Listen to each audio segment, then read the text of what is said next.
Professor John and all the friends who have come here this evening. I'm extremely humbled to be here and to speak to you. And the kind of introduction Professor has made, I'm really very little kind of person here. But thank you for saying all those good and great things. I am Bishop Eduardo Hiiboro Kussala from South Sudan. It's only in the United States I'm using the word bishop. In my place, I had asked when the Holy Father asked me to do this work, and I asked my people, don't call me bishop, just call me Father Edward and Father Eduardo. And people were very upset about that. And because, no, you are a bishop, we should call you like that. I said, no, please. Why don't you just call me Father Eduardo, the Bishop then of Tombura-Yambio, maybe. So, when Pope Francis became a Pope, I was surprised that he insisted that he shouldn't be called a Pope. He was saying, he called me the Bishop of Rome. I said, I told them, you see. So I'm so happy to be here, and really, I thank God for allowing me to come to this great soil and to meet great people like yourselves. And then I recognize your time. You should be doing something more valuable this evening, and you have come to be here with me and to be with this great man, Professor John, whom in a short time I fall in love with him, the energy, the knowledge, the holiness, the greatness is a lot, and his family as such. And I come to believe what they say, the world is small. And so many things, while talking to him, I realized we have a lot of things in common. I will try to talk about the situation in South Sudan, but just briefly, a little bit about myself. I grew up as a little child, really in what they call real life, which I came to discover later on. It wasn't scary for me, but it's only when I grew up I became of age, and I was able to perceive things. My grandmom started to explain to me a few things which I didn't understand. When I was born, and I lost my mother when I was just 2 months old. And then my grandmom was there for me, and she took me and took great care of me. And I was told that here you may know, the elderly people probably may know, when to activate the breast for the baby for somebody who has overstayed. In our place, she said that there are small insects, they live in the community, very many, and they bite. So they have to go and provoke those insects, and my grandmom has to put her breast so that they sting her, so that to activate. I can't imagine how they did that. And she told me, because she was already of age, and now here is a baby of 2 months. And like the modern way today, you feed babies, it was not there. You have to do that natural way. And so when I was growing, and then probably she realized I was about to ask her, because my colleagues had young mothers. And maybe she knew, because she told me, I want to tell you, Edward, I'm not your mother. Your mother, and then she started explaining how my mother died. And I don't want to upset you about this. I always hate to talk about it, but I'm bringing it just for you to see how we can make best use of difficulties, of problems, of shortcomings into something good. when she told me that I was killed, by then they used to have that radical Islamic version in our place, where everything was seen in that way. And the kind of government we had that time had carried out rampage killings in the area. And I'm told my mom was in the house, my father was working in the hospital, and they got her on the compound with my elder sister, and both of them were killed. And I was in the room, and our rooms are those grass thatches where you can just set fire and burn it. And actually they were burning houses when they were going. What happened that they didn't burn the house. I was in the room with a little thing there. They didn't set the house on fire. So they went, but when my father came, he got me, he got the mom dead and the sister, and then eventually ran to the room and found that I was in the room still alive. That's how I was given to my grandmom who took great care of me. And it was wartime, she has to escape with me in the bush to Congo through thick forest, tropical forest, which you can't see the sun. It forms a kind of canopy, you can't see the sun. And she told me for 2 weeks almost, she was like alone because I was crying. I was not used to her. And so the people who were fleeing would not like a company of a child crying because the enemies would discover. So she was literally left alone with me. When she was saying this thing, of course I was still small, but I was listening. So then that's how I went and grew up in the refugees camp, and later on we were brought back to South Sudan. Now, to cut the story short, when I became of age, because she told me who were those who killed my mom, I'm telling you, I was filled with a lot of hate. Each time I see these people, I just felt bad. Even the fact that I went to the seminary, and I finished the high school in our place. We joined the seminary very early, and I think I was 14 when I joined the seminary. When we were doing Theology 1, philosophy is 3 years after secondary school, which you are already mature, this is already a university level. I was still with that hate. Imagine all these prayers in the seminary, in front of the Blessed Sacrament, a lot of talks. I can't believe why I still kept to that bad feeling. Until the moment I was in the theology, which is now the last 4 years to become a priest, a Jesuit priest from New York, an American, was our professor. And he had told the bishops that these boys, that means we, the seminarians, should be introduced to what they call justice and peace training. Because when they become a priest, then they will engage in peace building among their people.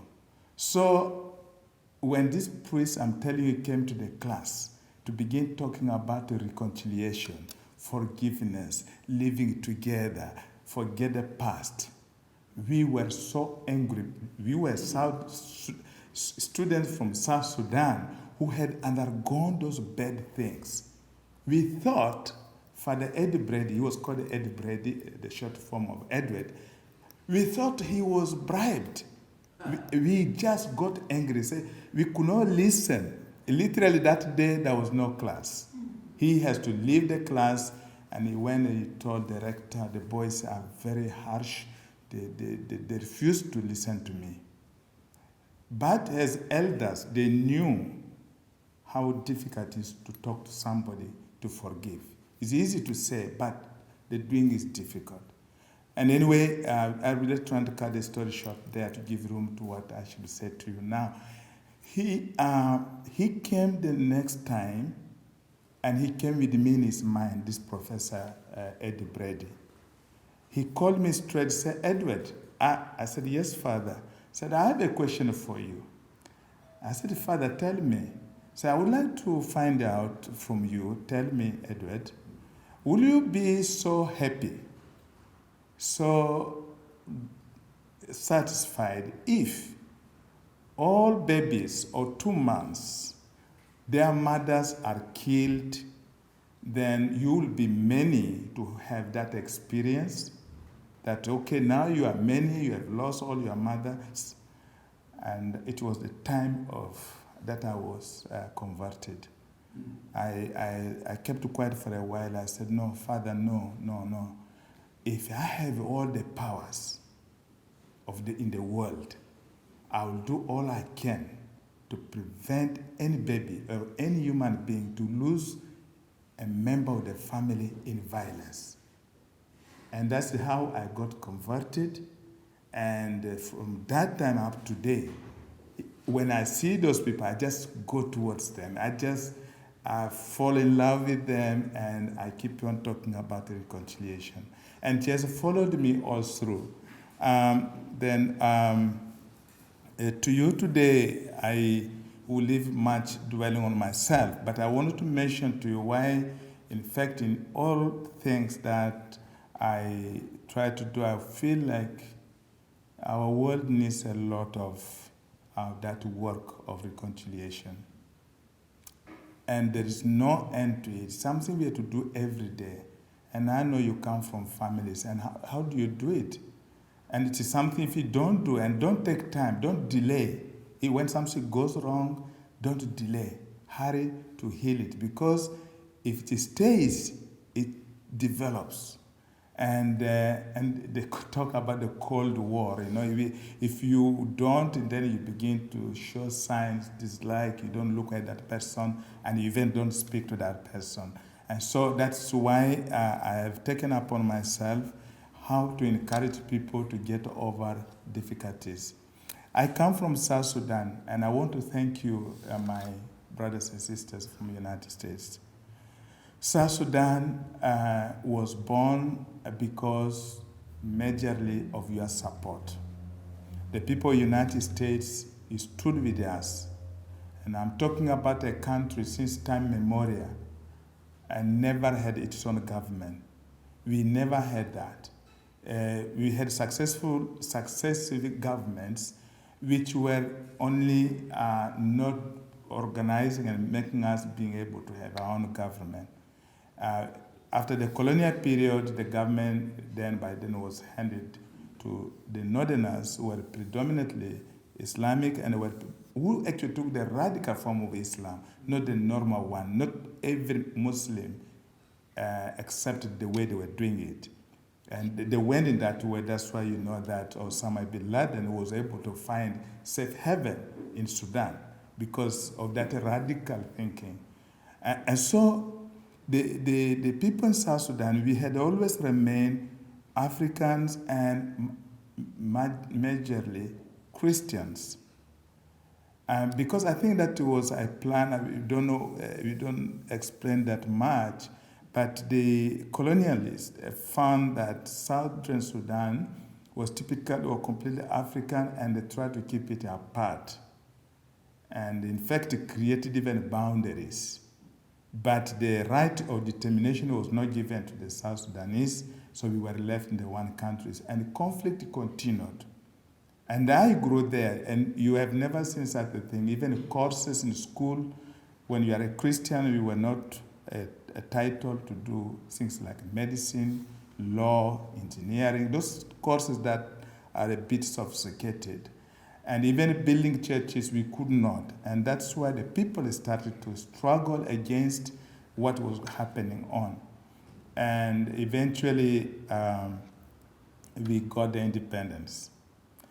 We got the independence with your support. All the government in the United States, I think all the way from Bill Clinton to Obama, believed that they were not handling the issues in Sudan according to parties, whether it was Democrats or Republicans. They all just stood with Sudan in order to help us get the independence. And it gave us the country, but we were never sure. Even all those who were struggling were not sure we really needed to be a country. There was a feeling that, no, we should have the whole one Sudan, but with a system that recognizes everybody like you was here. That we know he is from that faith or that background, but this is our country, we have to live together. That's what many people thought.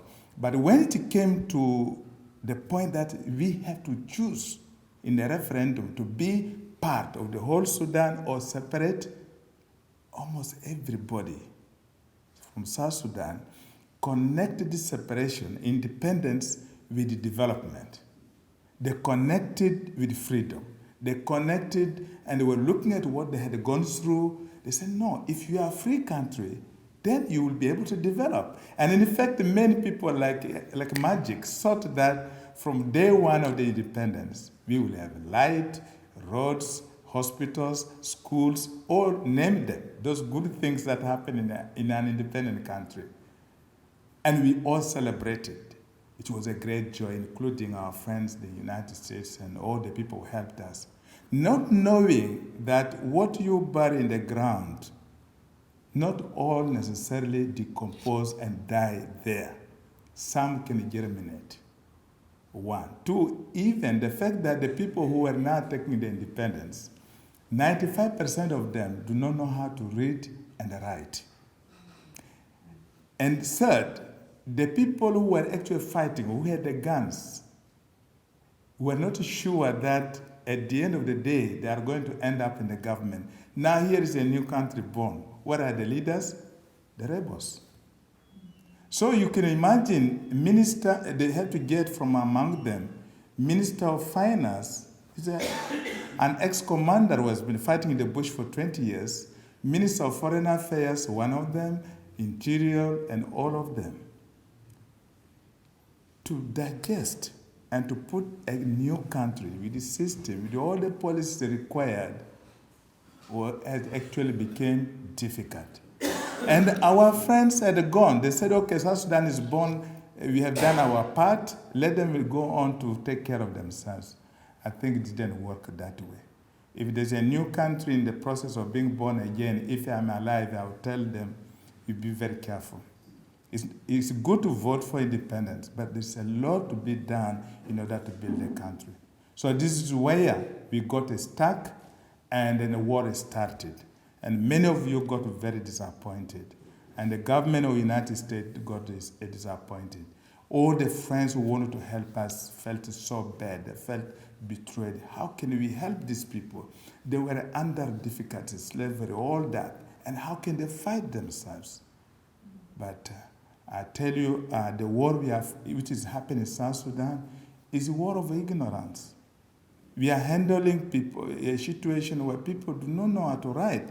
There was a day when I was coming here just to design PowerPoint from the computer that you can use on board. You have to get experts from Uganda or Kenya.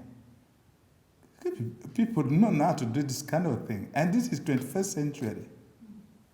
And many other things. So these difficulties are there. So the war has gone to a point that we kept on involving and working for peace and talking to the people who are fighting. And I conclude the good news that despite those bad things, many people, like in the church, together, all different churches. I remember in the area where I come from, young people took guns in their thousands and went to the bush, said they want to fight the government and they want to change the government, a lot of things.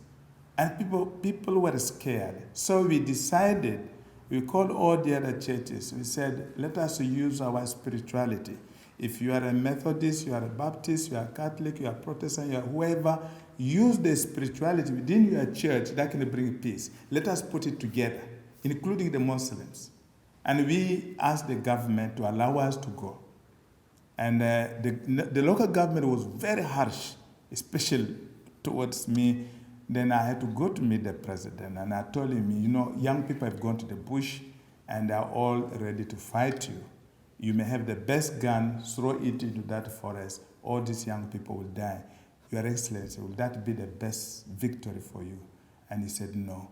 I said, okay. And he said, Bishop, if you can manage to bring out those young people, I'll be very happy.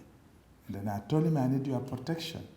So he called his National Security Director, and I asked him, please help the church, help the bishop with the team to help bring the people out. And he started going to the bush. And more than twice, the third time I have to react, we were put on the ground at gunpoint by these boys. When we went to the bush, they all came out with a gun on us and asked us to come on our feet. To the third time, I had an elderly Anglican bishop, very respectful man. These boys again ordered us to go on the ground. I just got up. I said, boys, I cannot allow to see this elder man, a man of God, who is not looking for anything, but who is struggling to bring peace to you, to save your life and the nation, and you ask him to go on his feet, on his knees. And that is even a curse. And I don't know where the courage came from, and I just reacted. And they got a bit scared, even with the guns in their hands. They made it to leave us, move on. And because there was a huge mistrust, the boys thought we would go to the bush to discover their hideout and go and inform the government. The government would say, how possible these people, the church, they go to the bush and they are not arrested, they are not killed. You know, we were like a sandwich. Huge mistrust. But the good thing is, in any delicate, fragile situation, you need to hold your ground and you keep on building a relationship. It helped us. And at the end, to cut the story short, we were able to bring more than 10,000 armed young men out of the bush to the town. And we reconciled them with the government. And not only that, we were able even to find out that they had child soldiers.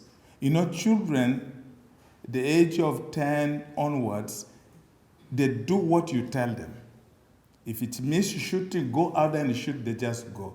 And so these children were with them. We managed to recover them, and also women who were with them. They dressed them in a uniform. We managed to encourage them to free these women to come home. And so all this work, we did it together with the team, with the support from Sudan Relief Fund. Nobody was like trusting the thing, and this is also the situation of the agencies in our country. The bureaucracy is very high. They will say, yes, we have brought millions of dollars here, but the bureaucracy, and at the end of the day, sometimes you may not find the impact of this money. But I'll tell you the success story of the Sudan Relief Fund. They were able to support us, and that's how we managed to bring out 10,000 armed men and more out of the bush. And what has happened? By bringing them out, the area, western part of South Sudan, is peaceful.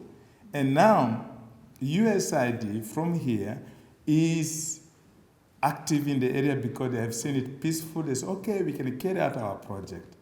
So that means the initial funding came from Sudan Relief Fund, and for which I have to thank you. And that your donation, sometimes you may not feel, is the money I'm giving, is it going to work? Will it even go to the place where I'm sending it? Such doubt can be in your hearts. But I'm here to assure you that it has arrived. And one of the best structure I have also seen with the Sudan Relief Fund is that they don't have a huge office. Many times when you deal with a big organization, they have a building like this with so many staff, and so that sometimes much of the money given by donors is spent to maintain that office. With Sudan Relief Fund is the opposite. There are very little number of people, 1, 2, just to direct things, and that's why much of the money comes on the ground. Another success story is one of the schools that we are running, one Catholic university, we started because there are no people, no human resource. And it is the only university active enough. I call it light in the darkness.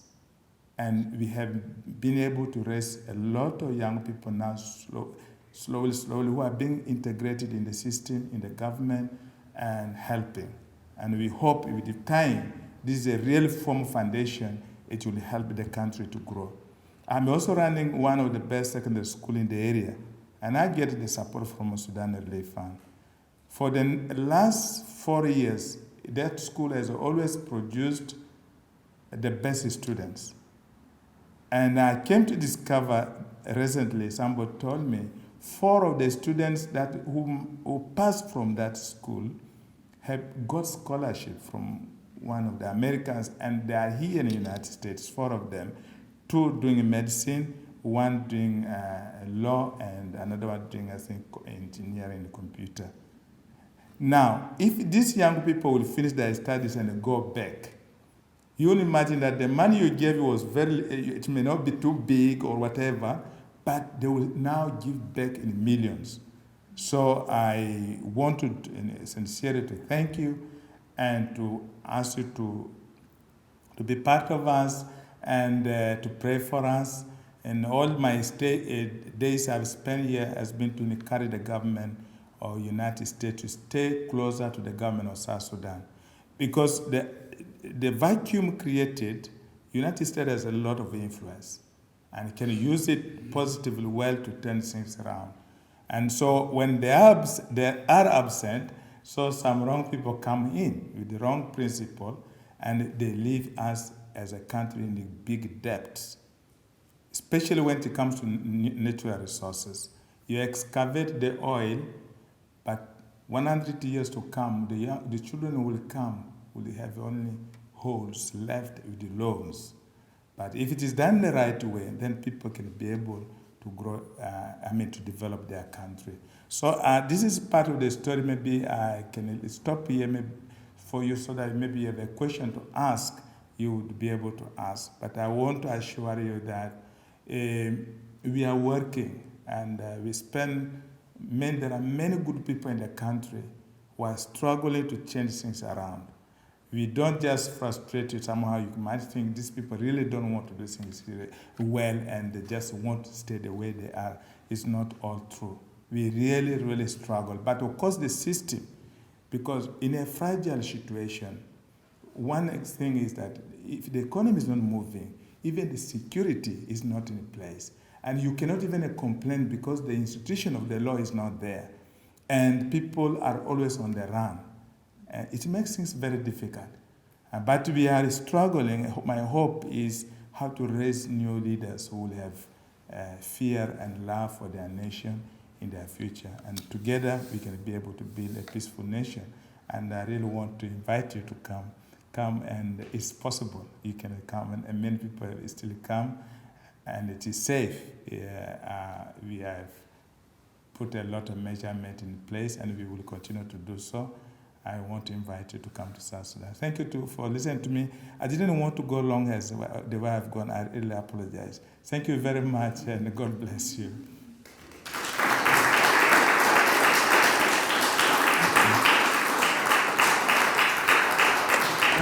I'm sure the bishop will entertain questions. Will you not? Take questions? I can take. Yeah. Can you give us an update on Dr. Tom Catena and his work in the hospitals? Yes. Number one, Could you repeat the question so we have it on tape? Yeah, the Dr. Tom is a saint. He's a living saint. We had said that for Mother Teresa, and I think I said without any doubt in my heart that this man is a saint. Because if you look at this country where he has gone from and giving himself fully for the support and help of the people is much more greater. So he's doing a great job, and the place is not yet fully stable because it is between Sudan and South Sudan, the Nuba Mountains, where he is. And the Nubians, if you read the history of that part of the world, the Nubians were the original people of Sudan. And they've been pushed to that place, and they are left in the middle of nowhere, no road. The only way you can go is by air. And that's where Dr. Tom is. And the millions of people in that area is the only single medical doctor. And it's difficult to look at it. So he's still working very hard, and we hope to bring him out, and we wanted to take him to Rome and here And you pray for him and to have more Dr. Toms like himself. Yeah, thank you. Now, I have a question. With the partition of Sudan into the north and the south, how many Catholics were displaced, had to leave their homes in the north to go south? I think the majority of the Christians, or Catholics or Christians, are in South Sudan. Already? Yes, and we have 2 dioceses in Sudan, and then South Sudan has 7 dioceses. Okay. In Sudan, we have the Nubians, the Nuba people, and now majority of them are Christians. Oh. Yeah, not only Catholics, but also different Christian denominations. But we have one conference of the bishops for the 2 countries, because the Holy See found that we have to stay together because there are few, and the government that just changed was very harsh against Christianity, and priests and the missionaries, they could not go to Sudan. We hope with the new government that has been formed, they look like tolerant towards Christians, and then we may still have a good number of Christians in Sudan. Are they mostly Muslim in the government? In the south? Yeah. Oh, No. yes. Yeah. It's the complete opposite. They are in the government fully, and in our place, they enjoy all the collaborations. I have FM radio for communication, which we have in most of the dioceses. And I gave airtime for the Muslim to use our radio, and the Catholics were on me, how can you do this? I said, no, we are all human beings, and we have to show goodness. So I think in South Sudan, they feel very happy. Oh, wow. Yeah. Yeah. Other questions? Question. I think I read that the president of South Sudan met with Pope Francis fairly recently. Can you tell us a little bit about that? Yeah, we had a privilege that we felt, South Sudan is always like maybe some can be forgotten in the midst of all this. And Pope Francis, in a way, tends to all time to mention South Sudan, to ask the world to pray for South Sudan. And this time he organized with the Archbishop of Canterbury in England and in Scotland and all, because the 3 leaders, the president is a Catholic, his deputy is a Presbyterian, and the other one is an Anglican. So all these heads of the churches came together. They said, okay, we meet in Rome together with the Pope. And the idea was to help them use their own spirituality to look at how to solve the problem we are going through. But anyway, we hope, but the Holy Father, Pope, went far beyond that and kissed their feet. And kissing their feet, in fact, he was telling them, you see yourselves as human beings, heart to heart.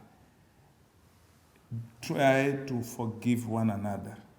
And this gesture is a humility for you to kiss the feet of each other, means you can live together. It's a gesture that really caught all of us by huge surprise, and it was like a miracle.